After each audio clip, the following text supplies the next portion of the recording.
எதிரெதிரே நீயும் நானும் எதுவரை இந்த ஊடல் போகும் விழி வழியே என்னுள் காதல் சொல்வதே நடா விடை தெரியா பேதை நெஞ்சை கொள்வதே நடா பூவே பூச்சூடவா பூவே பூச்சூடவா பூவே பூச்சூடவா பூவே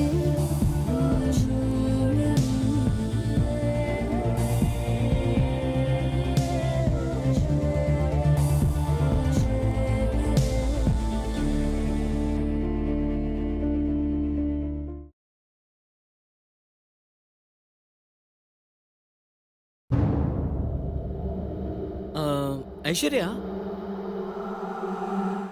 ஆமா, இந்த கவுண்டமணி செந்தில் வந்துட்டாங்களா? புரியல. அதான் நம்ம பெரிய ப்ரோவையும் சின்ன ப்ரோவையும் சொன்னேன். வரல, ஆனா வந்துகிட்டே இருப்பாங்க. அப்புறம் ஒரு முக்கியமான விஷயம், அந்த தாரணி கூட விஷயம் தெரிஞ்சிருச்சு. அவகிட்டயும் கொஞ்சம் ஜாக்கிரதையா இரு. அவ சின்ன பொண்ணுங்க, அவளால என்ன பண்ண முடியும்? அப்படி இல்ல கௌதம், நம்ம எப்பவுமே எதிரே ஈஸியா எடை போடக்கூடாது. எச்சரிக்கையா இருக்கிறது ரொம்ப நல்லது. ஐஸ்வர்யா, நான் எப்பவாவது கேர்லெஸ்ஸா இருந்ததை பார்த்திருக்கியா? எல்லாமே நாம நினைச்ச மாதிரி தான் நடக்கும். ஆனா கல்யாணம் ஆகிறதுக்குள்ள சிவாவை எவ்வளோ மேக்சிமம் இரிட்டேட் பண்ண முடியுமோ அவ்வளோ இரிட்டேட் பண்ணணும்.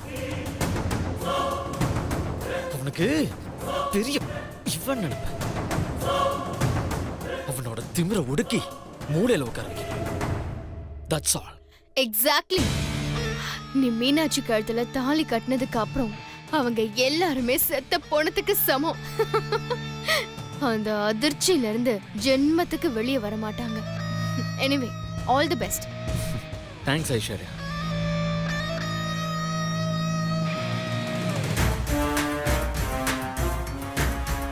பேசுறதெல்லாம் நல்லா தான் பேசுறான்.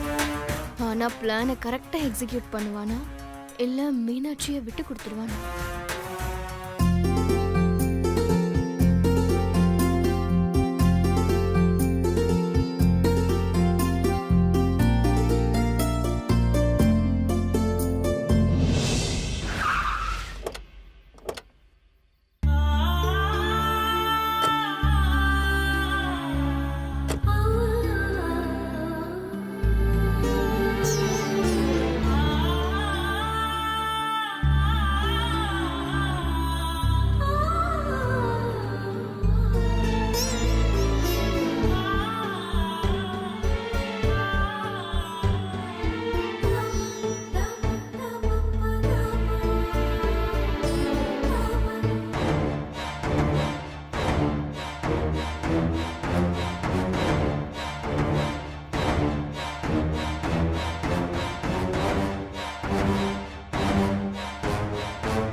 சொல்லு ஐஸ்வர்யா. நம்ம கெஸ்ட் வந்திருக்காங்க. வந்துட்டாங்களா? குட். அப்படியே விட்டுரு, நான் அவங்கள பாத்துக்கிறேன். சரி.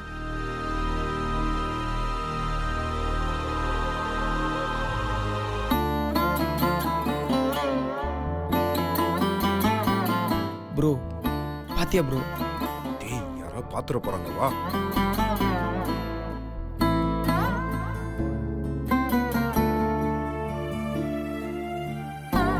சிவா, நம்ம அம்மாவுக்கும் கோதாவரி அத்தைக்கும் பிரச்சனை ஆனதுக்கப்புறம் நாம் இப்போ இங்கே வந்திருக்கிறது அவங்களுக்கு சந்தேகம் வராது? டேய், அவங்களுக்கு ஏன்டா சந்தேகம் வரப்போகுது?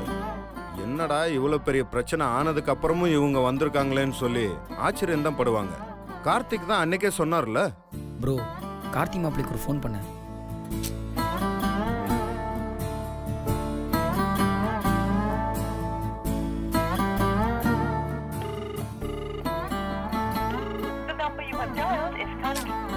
ஃபோன் எடுக்க மாட்டேங்கிறாரு, உள்ள பிஸியா இருப்பாருன்னு நினைக்கிறேன். இப்போ சக்திக்கு ஒரு கால் பண்ணேன். Please bro.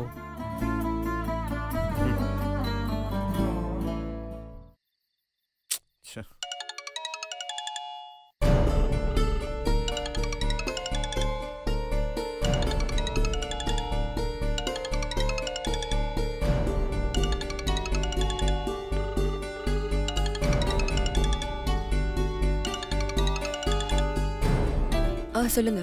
நாங்க மண்டபத்தோட என்ட்ரன்ஸ்ல நிக்கிறோம். இப்ப ஏன் வந்தீங்க? நாளை காலையில வந்தா போதும்ல. தேவையில்லாம எல்லாருக்கும் சந்தேகம் வரும். நீங்க போயிட்டு நாளை காலையில வாங்க. எப்ப எதை செய்யணும்னு எனக்கு தெரியும்.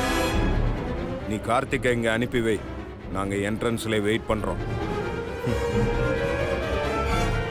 எதை சொன்னாலும் ஏதாவது ஒண்ணு சொல்லிட்டு இருக்க. ஊர்ல இருந்து வந்தவங்க எல்லாம் பாத்தியா? ஆமா பார்த்தேன். அப்புறம்டா என்னம்மா? எனக்கு கொஞ்சம் தலைவலியா இருக்கு. நான் போய் ரெஸ்ட் எடுக்கிறேன். தலைவலியா? ரூமுக்கா போற? தனியா போகாத, இரு நான் கூட வரேன். சமந்தி ரூம் வரைக்கும் போயிட்டு வந்தாரேன். வாமா.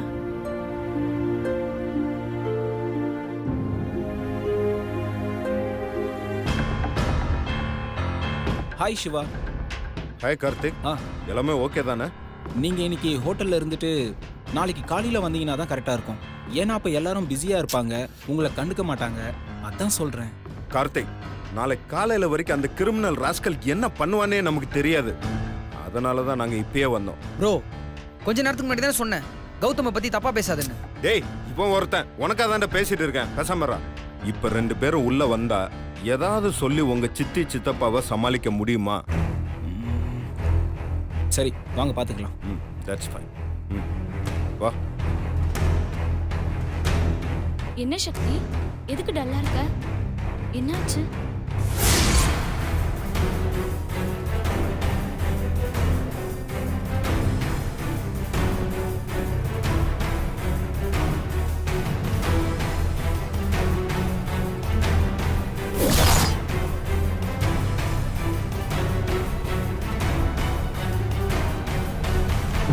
சித்தி, நான் என் ஃப்ரெண்ட்ஸ் ஆஃபீஸ் ஸ்டாஃப் எல்லாரையும் இன்வைட் பண்ணியிருக்கேன். சிவாவையும் சுந்தரியும் நான் கம்பல் பண்ணி வர வச்சிருக்கேன். ஏன்னா சிவா என்னோட பிஸ்னஸ் பார்ட்னர். வாங்க தம்பி. தம்பி, நீங்க வந்ததுல ரொம்ப சந்தோஷம். உங்க அம்மா கிட்ட நீங்க சொல்லாம வந்திருக்கீங்கன்னு நல்லா புரியுது.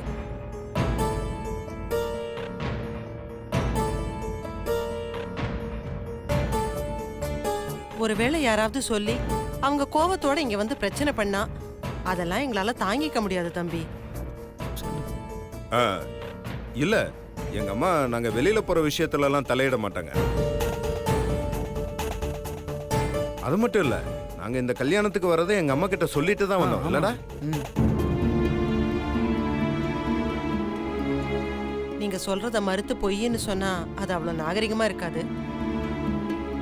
நீங்க வந்தது எங்களுக்கு சந்தோஷம்தான். இருந்து என் பெரிய பொண்ணு ஆசீர்வாதம் பண்ணிட்டு போங்க. தாரிணி, உங்க அண்ணன்களை பாத்துக்க வேண்டியது உன் பொறுப்பு. பக்கத்துல இருந்து பாத்துக்கணும். சரிங்க அத்தை, நான் பாத்துக்கிறேன். அத்தை, கல்யாண டெக்கரேஷன்லாம் ரொம்ப சூப்பரா இருக்கு. அதை விட மீனாட்சி, நீங்க ரொம்ப அழகா இருக்கீங்க.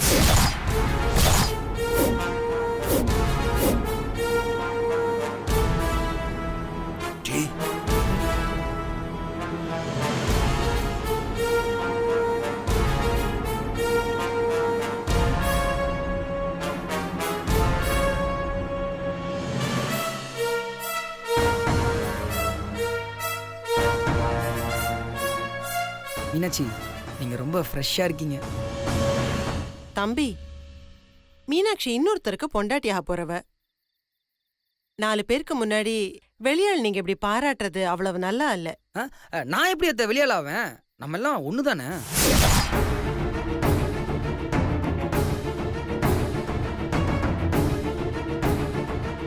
என் தங்கச்சி தாரிணி உங்க வீட்டுக்கு கொடுத்தப்பவே நம்ம எல்லாம் சொந்தக்காரங்களா ஆயிட்டோம்ல. அதைத்தான் அத்தை சொன்னேன். தம்பி, எல்லாத்துக்கும் ஒரு வரமுறை இருக்கு. அத்தை, எதுக்கு நீங்க இவ்வளவு டென்ஷன் ஆவறீங்க? நான் சும்மா கேஷுவலா தான் அத்தை சொன்னேன். டேய், வாயமுறை. பெரியவங்க சொன்னாங்கன்னா அதுல ஒரு அர்த்தம் இருக்கும். இந்த மாதிரி எதிர்த்தெல்லாம் பேசக்கூடாது. சரி, முதல்ல போய் நீங்க சாப்பிடுங்க தம்பி. கொஞ்ச நேரத்துக்கு அப்புறம் சாப்பிடுறோம் அத்தை.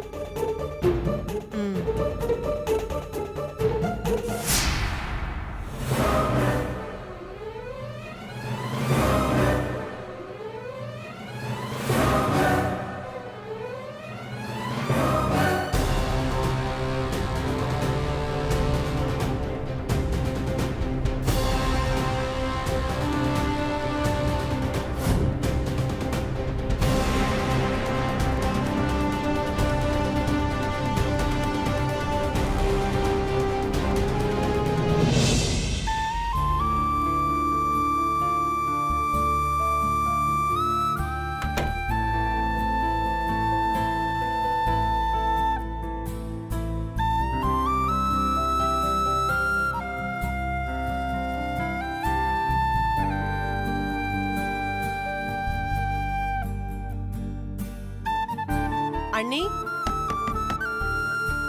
யாரு? நான் தான் அண்ணி, கோதாவரி. இதோ வரேங்க.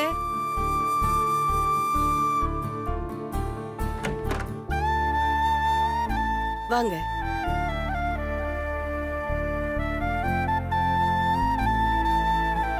என்னங்க அண்ணி, அங்க கச்சேரி நடக்கிற இடத்துல எல்லாரும் ஜாலியா கலாட்டா பண்ணிட்டு இருக்காங்க, நீங்க மட்டும் இப்படி தனியா வந்துட்டீங்க? அது ஒண்ணு இல்ல, லேசா தலைவலி, அதான். அண்ணி, நான் உங்ககிட்ட ஒரு முக்கியமான விஷயம் பேசணும். உட்காருங்க.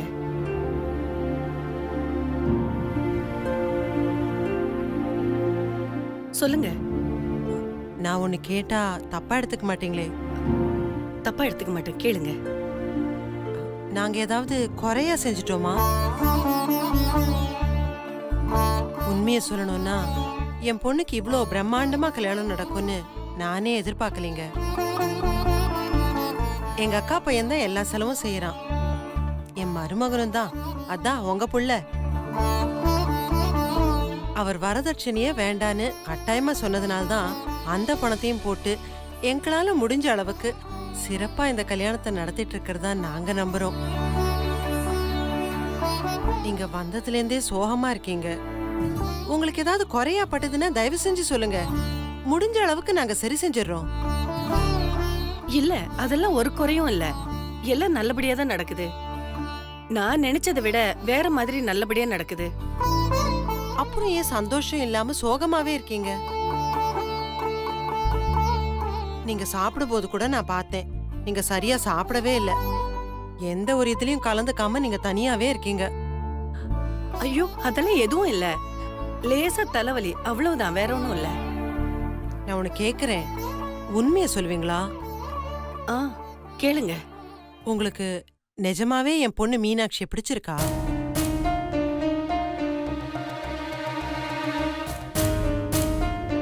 என் பிள்ளைக்கு பிடிச்சதுனால தானே கல்யாணமே நடக்குது.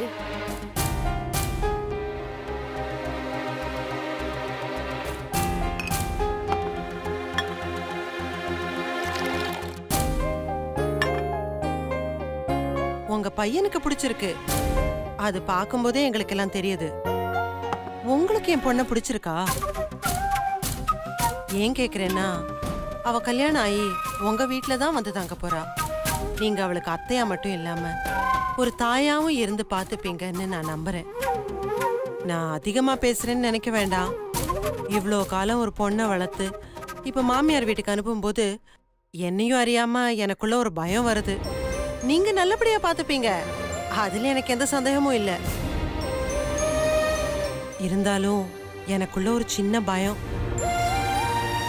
மறுபடியும் கேக்குறேன், நாங்க ஏதாவது குறையா செஞ்சிருந்தா தயவு செஞ்சு சொல்லுங்க. அது எங்க சக்திக்கு மீறினதா இருந்தா கூட எப்படியாவது செஞ்சு கொடுத்துடுறோம்.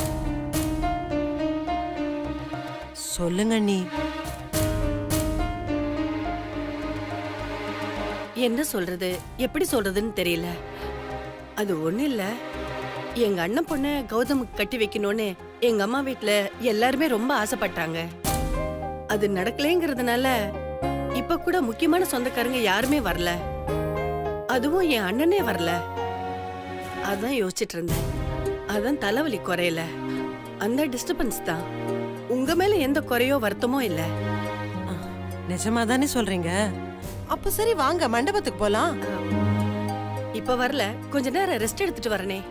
இல்ல, எல்லாரும் மண்டபத்துல நீங்க எங்கன்னு கேக்குறாங்க, அதனாலதான். கொஞ்சம் ரெஸ்ட் எடுத்துட்டு வந்துடுறேன்.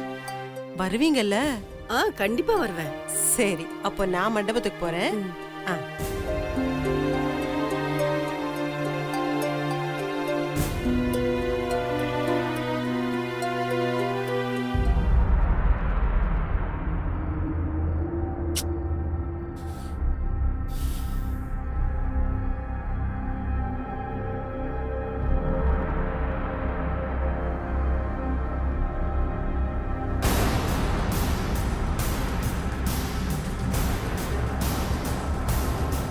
என்ன ப்ரோ முறைச்சுக்கிட்டே இருக்க?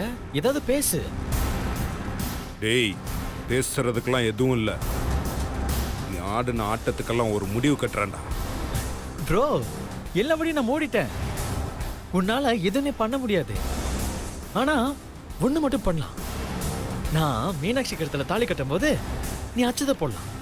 அதை மட்டும் செய். வேணும்னா உனக்கு வேற ஒரு சான்ஸ் தரேன். உள்ள டிஜே பிளேல நாம 2 பேரும் ஒரு போட்டி வச்சுக்கலாமா? இது உனக்கு ஆடி ஆஃபர் மாதிரி ப்ரோ. அதை விட இறங்கி சொல்லணும்னா, இந்த மீன் மார்க்கெட்ல அழுக போற மீனை வச்சுக்கிட்டு போனா வராது, பொழுது போனா கிடைக்காது, வைர மீனை வாங்கிக்க, வெள்ளி மீனை வாங்கிக்க, கூடையோட அல்லு கூடையோட அல்லுன்னு கூவி கூவி கூப்பிடுவாங்கல்ல, அந்த மாதிரி லாஸ்ட் ஆஃபர். முடிஞ்சா யூஸ் பண்ணிக்க. இப்போ டிஜே பாட்டு போடுவாங்கல்ல, அதுல நான் ஒரு அந்தாக்ஷரி ஏற்பாடு பண்ணிருக்கேன்.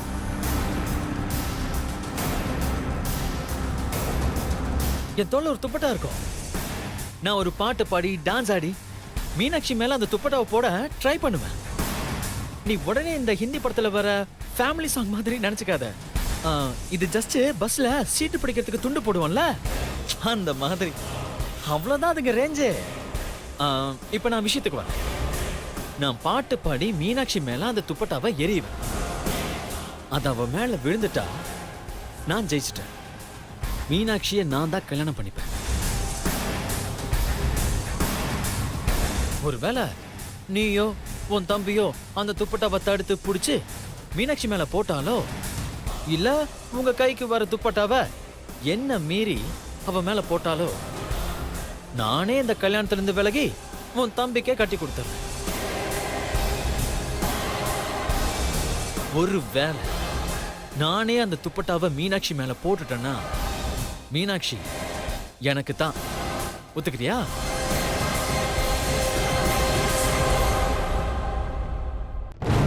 இன்னொரு விஷயம், உன் மேல துப்பட்டா விழுந்த உடனே நீயும் பாட்டு பாடணும். சப்போஸ் நீ பாடலன்னா ஆட்டத்துல நீ தோத்துட்டேன்னு அர்த்தம். ஓகேவா ப்ரோ? ப்ரோ, இது ஒரு நல்ல ஆஃபர் ப்ரோ.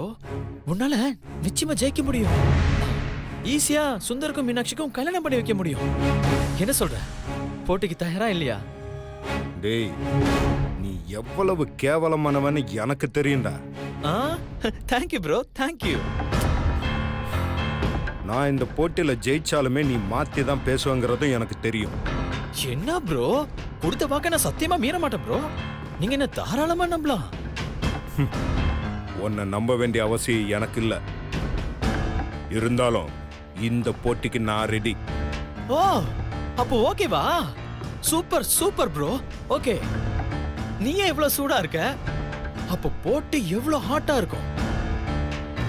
உங்களுக்கு தில் இருந்தா நான் போற துப்பட்டாவை பிடிச்சு மீனாட்சி மேல நீயோ இல்ல உன் தம்பியோ துப்பட்டாவை போட்டு மீனாட்சி உங்க வீட்டுக்கு மருமகளை கூட்டிட்டு போங்க.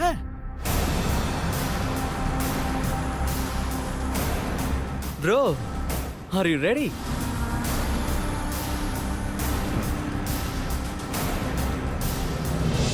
Hello everyone. இங்க இருக்கிற எல்லாருமே என்டர்டெயின் பண்றதுக்காக இன்னைக்கு நம்ம டிஜே ஷோ வச்சிருக்கோம். டிஜே ஷோன்றது வெறும் ஆட்டம் பாட்டம்னு மட்டும் இல்லாம இதுல எல்லாருக்குமே ஒரு ட்விஸ்ட் இருக்கு. ஒரு நிமிஷம்.